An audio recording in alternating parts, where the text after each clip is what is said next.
కృష్ణా జిల్లాలో అన్యాయం జరిగి గోదావరి జిల్లాలో అన్యాయం చేసి ఉద్యోగాలు ఇవ్వకుండా 13 పేపర్లు లీక్ అయితే పడుచుకున్న పాపాన పోకుండా ఒక సైడ్ నిధులు రెచ్చగొట్టే ప్రయత్నం, ఒకసారి సింగరేణి కార్మికులు రెచ్చగొట్టే ప్రయత్నం, తెలంగాణ రాష్ట్రంలో ఉద్యోగులకు సంబంధించి యూనియన్లే ఉండొద్దని చెప్పి రద్దు చేసింది మీరు. ఒక మీడియా జర్నలిస్టులు మన ఎన్టీఓలు జర్నలిస్టు సంబంధించి అరెస్ట్ చేస్తే వాళ్ళ మీద రాజకీయం చేసే ప్రయత్నం.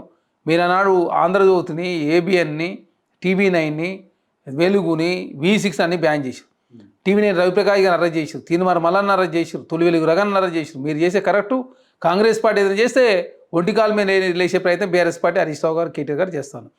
సింగరేణిలో ఆనాడు టెండర్లు కూడా 10% ఎక్సెస్కి ఇచ్చింది మీరే.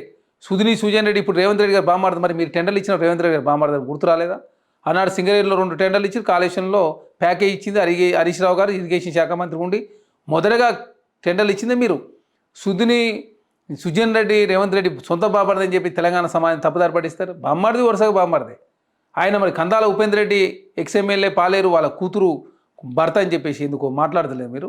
అంటే విషయం చిమ్మే ప్రయత్నం, తెలంగాణ సమాజంలో కుటుంబ నేపథ్యాన్ని తీసుకొచ్చే ప్రయత్నం, మీ కుటుంబంలో ఉన్నటువంటి అవినీతి చేసిన విధంగా రేవంత్ రెడ్డి గారి కుటుంబం అవినీతి చేస్తుందని చెప్పేసి నెట్టే ప్రయత్నం, రేవంత్ రెడ్డి గారి కుటుంబ సభ్యులను రాజకీయాల సంబంధం లేకుండా కూడా వారు తీసుకొచ్చే ప్రయత్నం, రకరకాల విష ప్రచారం చేసే ప్రయత్నం BRS party social media, T news, Telugu scribe, Namaste Telangana చేస్తూ ఉంది. కాబట్టి కొంత ఘాటుగా మాట్లాడాల్సి ఉంటుంది. ఎందుకంటే 70,000 కోట్ల తెలంగాణ అప్పులు 7,10,000 కోట్ల రూపాయలు అయినాయి. 1,20,000 కోట్ల రూపాయల కాంట్రాక్టులు బిల్లు చెల్లించకుండా పోయారు.